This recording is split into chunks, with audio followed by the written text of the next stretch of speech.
Hi everybody, and welcome to part 1B of how my infinite multiplayer base works. In this part, I'm going to be actually explaining how my scripts work, since in part 1A, you should watch that if you haven't seen that, explains the concepts of this program.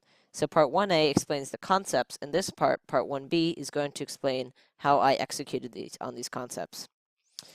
So I primarily just have really one script that does everything. This one script runs all of the blocks that I have in my whole program, so as long as you understand the script, it's pretty easy to follow my whole program. So this script is just right over here. It says, when the green flag is clicked, set the no player timeout to 15. I'll explain what that is later. It says, update the players online. So this block is pretty self-explanatory. All it's going to do is update how many players are online. Then it's going to clear the empty slots. What this does, since I explained what a watchdog variable is, so if the watchdog variable is, say, 20 digits long, and none of those 20 digits are moving, meaning no players are online, it will set the watchdog variable back to 10 digits. And the reason why it sets the watchdog variable back to 10 digits instead of just 1 digit is because it takes a long time for a player to add a digit to a watchdog, and that's because how cloud variables work. So say there are 10 players online. That means that all 10 of the digits are going to be changing. So say an 11th player wants to join. The 11th player will see the watchdog and it'll say, oh, all 10 digits are taken up. Well, that means I'm going to have to add a digit to the end of watchdog, and I'll have to make watchdog 11 digits long. So adding a digit to the cloud variable is possible, and I do have a script for that in my program. But when the player does that, sometimes it can just take a long time, like over a minute, to finally add the digit to the watchdog. And that's because if you have a lot of other programs running, they're going to be overriding that new digit that you're adding. So it's easier to just keep it at 10 digits to begin with. After that, it's going to find a watchdog slot. So what this does is find what slot it should join in, or in other words, find its player ID. So, for example, if slot 1 is going 1010 and none of the slots are moving, then it knows my next slot should be slot 2. Then it's verify slot added loop. This is because, as I said before, adding a slot is not that nice and it's kind of difficult. What this will do is it'll verify that the slot is added, and it'll keep on trying to add the slot if it doesn't work. Then update players online loop. All this does is it will continuously update the number of players online. Then it will play the sound pop, so if I am not looking at the program, I'll know it's joined. Then it's going to run update watchdog 3. This will set its own digit to 1010. So let's just start. On our first block, we have update players online, and it takes in 2 parameters. So let's just find this block right over here. By the way, this block is actually the most complicated, so we can start kind of on a low note. So it says update players online, then it'll have the timeout, and then it'll say include debug. So this include debug is very simple. If it's set to 1, it'll have say messages, and this was put in when I was actually making the program, so I could find all the bugs. This isn't really needed anymore. And the other parameter, the first parameter, is no player timeout in seconds. So what this is it's the amount of seconds that it'll wait before it assumes that the player has left. So if you have a really bad internet connection, even though the program says to update the watchdog variable every 3 seconds, because of your poor internet connection, it might only happen every 6 seconds or, every 9 seconds, just because the other programs will be overriding it. So what this does is it'll say, all right, this is how many seconds I'm going to wait for a digit to not be changing between 1 and 0 until I'm going to assume that there's no player on that digit or the player has left.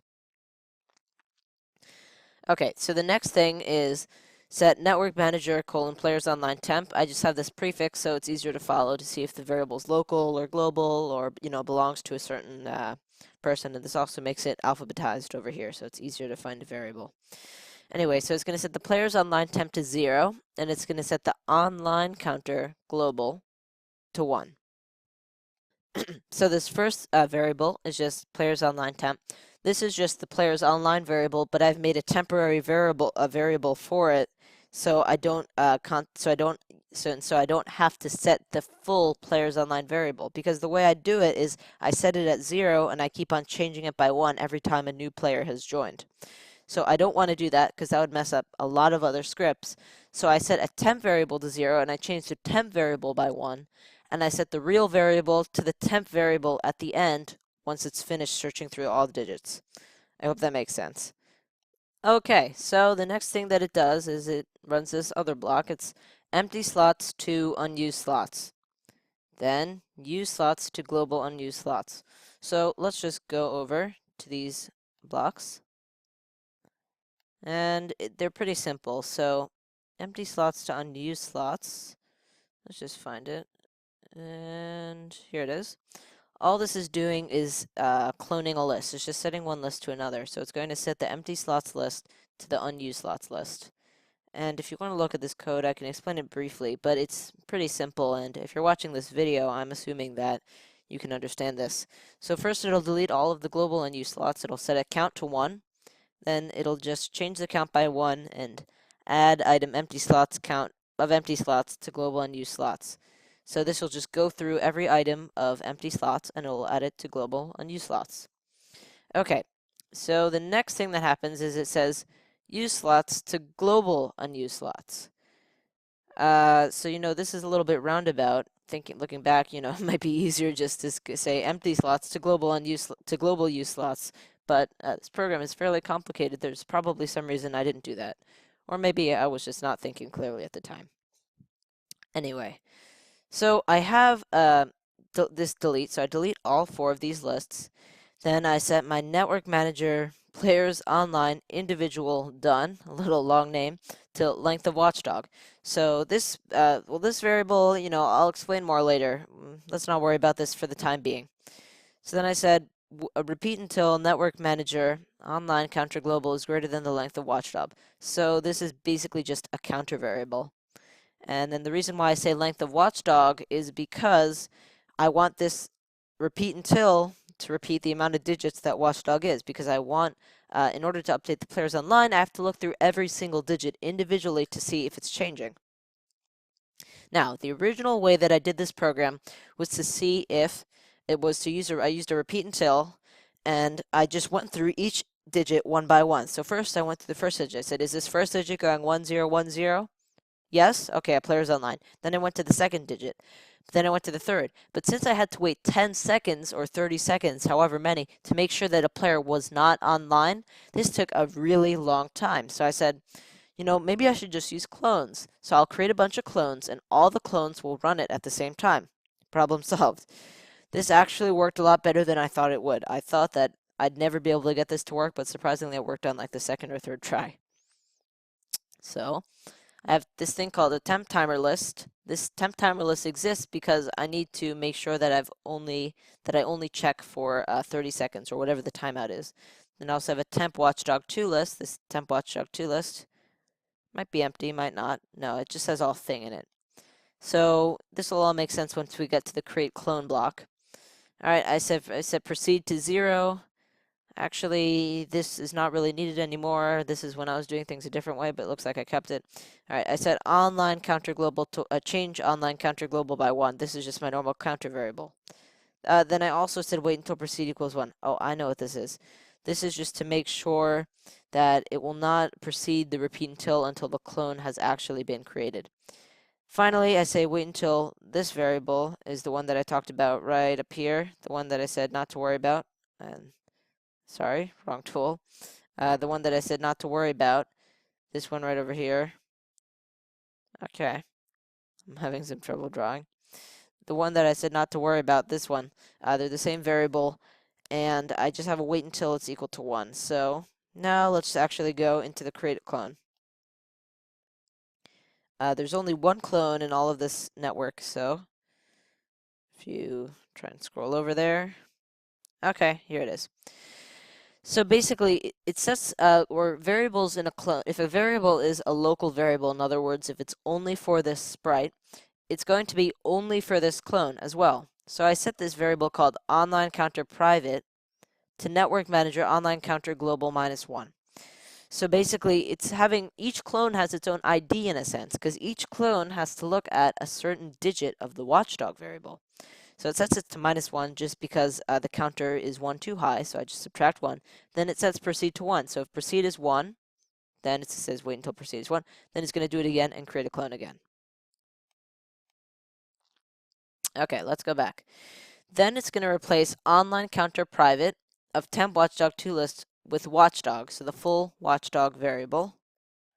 Then it's also, so let's just actually run this so we can kind of follow along. So I'm going to open the temp watchdog toList, temp timer list. All right, there's that. Let's run this clone.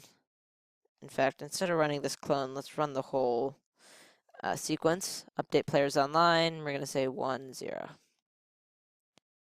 So this is what it's doing, and we'll just follow along. So you'll notice it's thing, and then it's going to say replace item online counter private of temp watchdog toList with watchdog.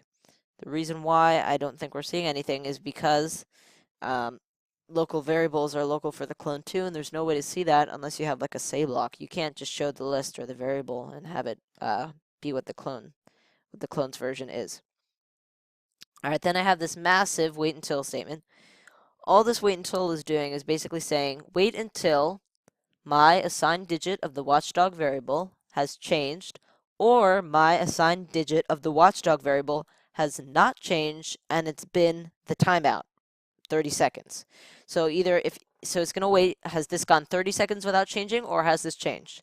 After that, it's going to say, this first if statement says, if the timer, is greater than item online counter private of temp timer list, in other words, this is what the timer started at. If we're more than the timeout, if we're more than like 30 seconds plus the timeout, then it means that there's been no change.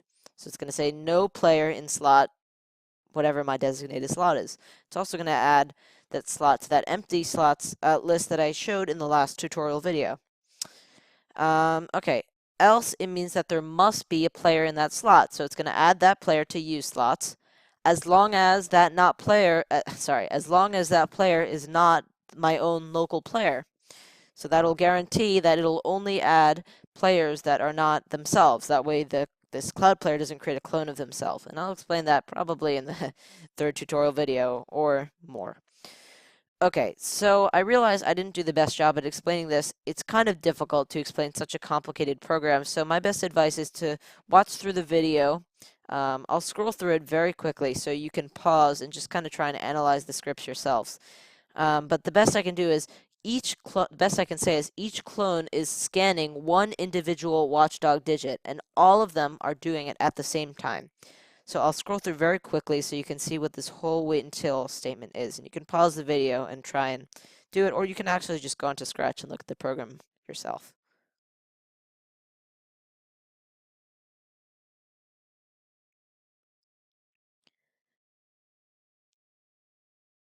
Okay, so this is the entire clone.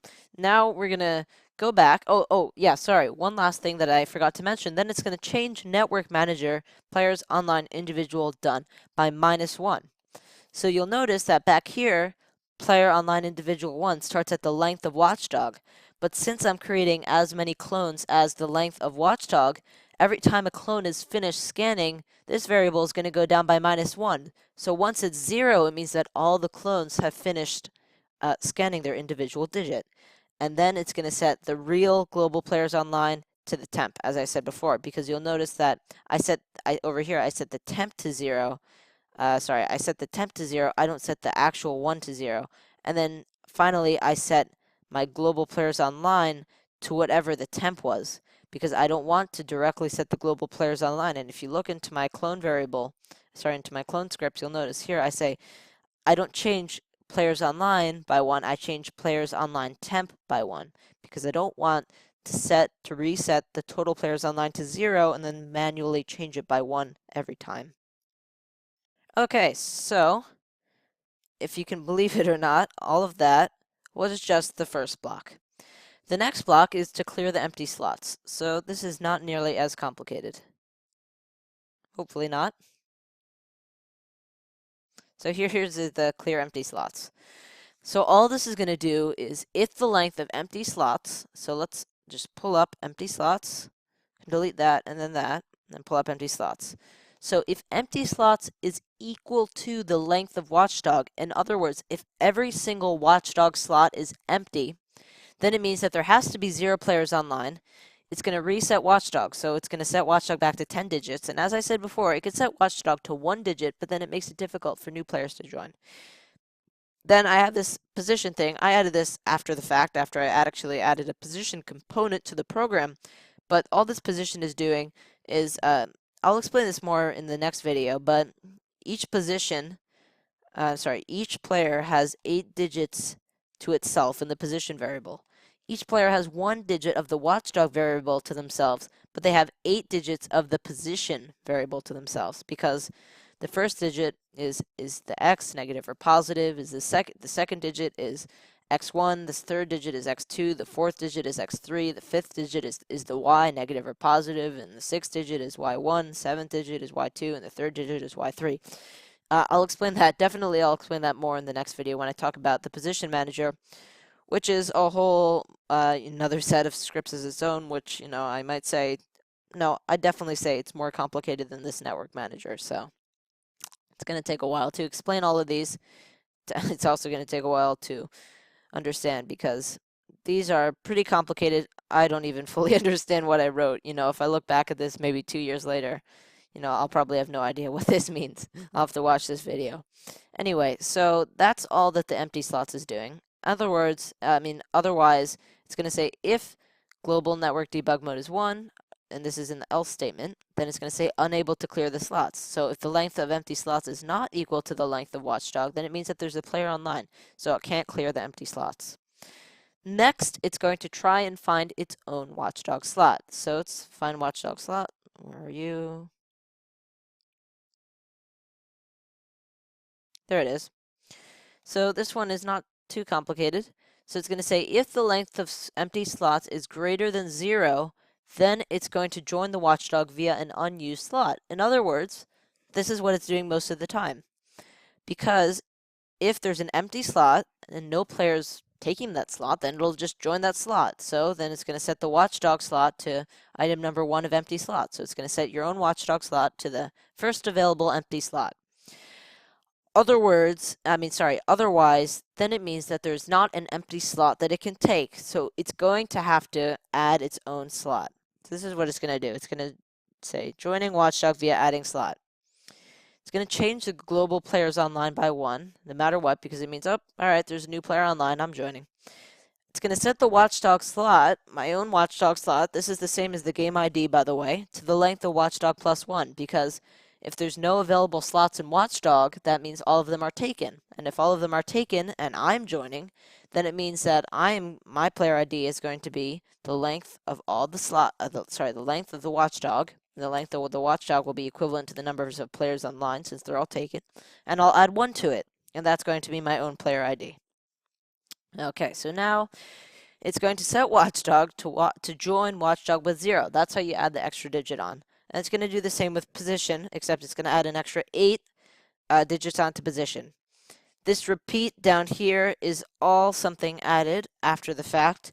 It's totally unnecessary and it's not needed, but it's just to make the program work a little bit faster and more smoothly. All this does is this will quickly toggle its own Watchdog slot just to show that there's definitely another player online. Okay. After this, so as I said before, this is unnecessary. You can look at it and understand it, but it's not really, you don't really need to understand this in order to understand the program. This just makes it run a little bit more smoothly.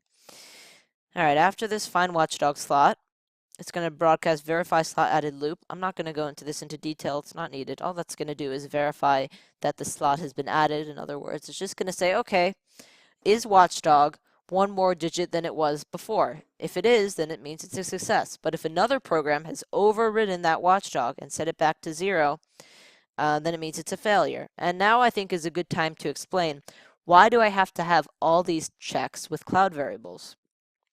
And the answer is, well, cloud variables aren't perfect. They're actually far from perfect. And it's not, the Scratch team's fault or anything. It's just because they're related to internet.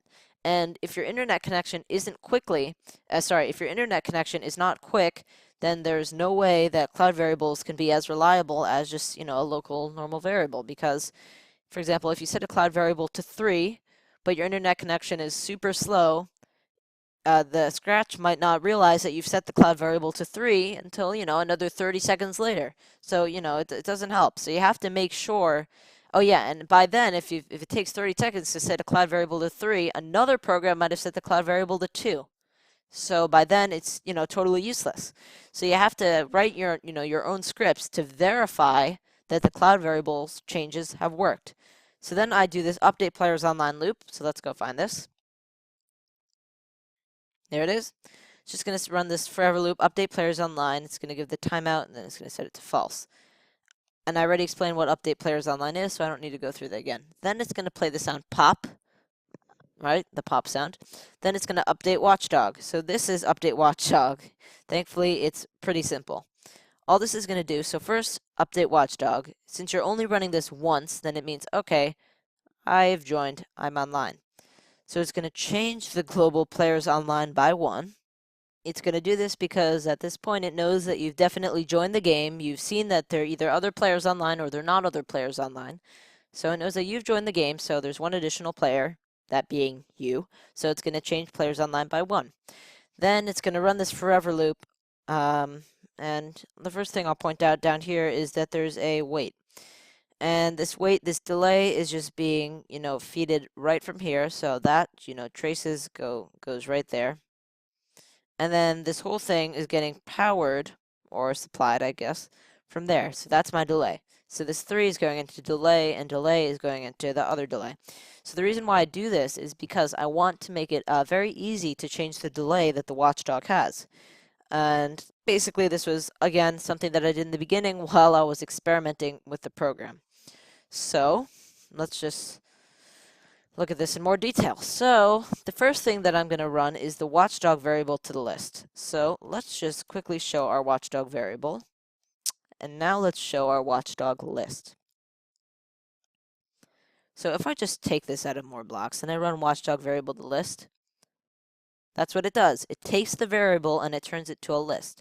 So if I set Watchdog to, for example, if I set Watchdog to 11111111111, then there Watchdog is changed, and I'll run it. You'll notice the whole list becomes 111111. That's all it does. So it's going to change the variable into the list. Then it's going to say if item Watchdog Slot. So if my own digit is equal to 1, then set it to 0. Otherwise, set it to 1. And then it's going to turn the list back into the variable. So let's find list to variable. Here it is. So if I set this, add a bunch of zeros in the middle, and I change the list into the variable, you'll notice there it goes, and it updates with the zeros. So the final thing in this video will just be to explain how to list, or variable to list and list to variable works. So here's list to variable. So actually I'm going to start with variable to list. It's a little bit simpler. So it's going to set the Watchdog counter to 0. Then it's going to delete all of Watchdog. You'll notice it deletes all of it. So if I add a delay, it's even more obvious. So it deletes it. Then it's going to say repeat until the Watchdog counter is equal to the length of Watchdog. So it's going to add letter Watchdog counter of Watchdog, the variable, to Watchdog the list. So letter 1, say Watchdog counter is 1. Letter 1 of Watchdog is going to be, in this case, 1. It's going to add that to Watchdog, 1. If letter 1 of Watchdog was like F, then this would be F. So then it's going to change the counter by 1. So that's pretty simple. That's how the variable becomes the list. So then here, this is a little bit more complicated, but still relatively simple. It's going to set this variable called temp Watchdog, and it's going to make it blank, completely blank.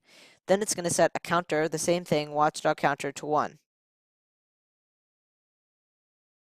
Then it's going to have a repeat until. It's going to say repeat until the counter is greater than the length of Watchdog. You'll notice that's very similar to this program, but in this block, but over here it says the length of Watchdog the list. because I'm changing the the list into the variable. But here, since I'm turning the variable into the list, it's going to repeat the length of Watchdog, the variable. It's going to set temp Watchdog to join temp Watchdog, and then it's going to also add item Watchdog counter of Watchdog. So say it's the first time like before. It's pretty simple. This over here starts as nothing, blank. So say Watchdog counter is 1 because, first I set it to 1 right over there. It's going to repeat until the Watchdog counter is greater than the length of Watchdog. So in this case, since Watchdog is 10, it's going to repeat until Watchdog counter is 11. So it's going to go 1, 2, 3, 4, 5, 6, 7, 8, 9, 10, 11. And then, so it's going to set the temp Watchdog to join temp Watchdog. So if it's the first time, this is blank. So right at this point, if this is temp Watchdog, I'm just going to abbreviate with TW. So TW is going to be equal to, so it's going to be just completely blank. And then it's going to add, the item Watchdog counter of Watchdog. So if item Watchdog counter is 1 in this case, it's going to be adding this one, item 1 of Watchdog. So it's going to be 1. And it's going to add 1. So it's going to be blank, then 1, which also is just going to look like 1. Okay, so now let's try it the second time. So TW is going to be equal to, TW is going to equal to, it's already going to have that 1 because we already put it in the last time. Then it's going to add item 2. Since Watchdog counter is 2, it's going to add item 2. And what's item 2? Item 2 is 1, so it's going to add another 1. So, everybody, what's 1 plus 1? 2? No, it's not 2, actually, because we're adding 2 strings. 1 plus 1 is going to be 1, 1. So then TW is going to be equal to 1, 1. And this is how it goes. The process repeats until the variable becomes longer and longer and longer, until finally it's done. And then we're going to set the Watchdog to the temp Watchdog variable. And if you look back at the thing I said don't worry about, you'll notice it does the same thing. It just sets the variable to the list, then it'll replace it, it'll do the list to the variable, and then it's just going to repeat that twice. So, I hope this video was helpful.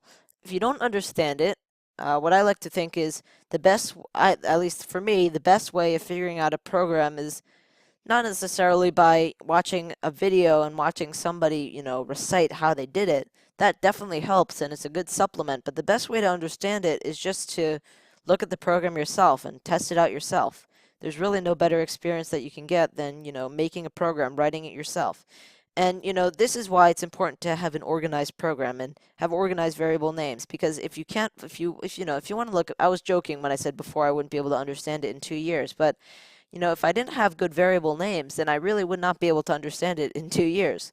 Now, if I look back at my first program, okay, when I said this is my first program, it's not my first program, but it's one of the first programs, and it's pretty funny. So, this is Club Zachary, and it did not come from Club Penguin. I definitely did not copy this program from Club Penguin because I said so. Anyway, let's look at the inside of the program and let's click data. Okay, so this data is pretty organized, but whoa. Look at all these broadcasts and receives, or look at all these receives. Oh, wow, look what they're named. They're named, oh, I see. This is really easy to understand. 1, 2, 3. Oh, wow. 4, 5, 6, 7, 8, 9. Oh, wow. I have 42 broadcasts. I wonder what broadcast 42 does. Oh, wow. It's even so slow that... there we go. Wow. That's been a while. I must have not edited this since Scratch 1.4. That's pretty crazy. All right. Broadcast 42. All right. I don't know what it does. But the point that I'm trying to make is that, it's been, 6 years since I've worked on this program. And I have no idea what any of this means, whatsoever. Just because, the broadcast and receives names are not organized. And at the time, I was so proud. I would say, oh, Dad, do you know what broadcast 27 is on Club Zachary? And he'd say, no. I'd know exactly, because I'd memorized all the broadcasts, not because I'd tried to, but just because it happened on my own. So, writing an organized program is extremely important. Also, the more blocks, making your own block, that's part of having an organized program. So, going back to my program, the point, whoops, not Club Zachary. While that was a good program, it was not everything. Yes, going back to the infinite multiplayer base V6. You know, talking about having a really organized program and just being able to understand everything, it's just extremely important. So, with that being said, I think that, this tutorial should have been at least a little bit beneficial if you're trying to understand, if you're having trouble. But as I said before, you should just really look at the program yourself because I've tried to make it pretty followable. If you'd went onto Club Zachary, you'd probably have no idea what every broadcast did. And while this program is obviously more complicated than Club Zachary, you know, uh, it's basically, it's all the same. It's Scratch one way or another. So anyway, thank you for watching this video. If you enjoyed it, please like the video. And if you want to see more videos about this,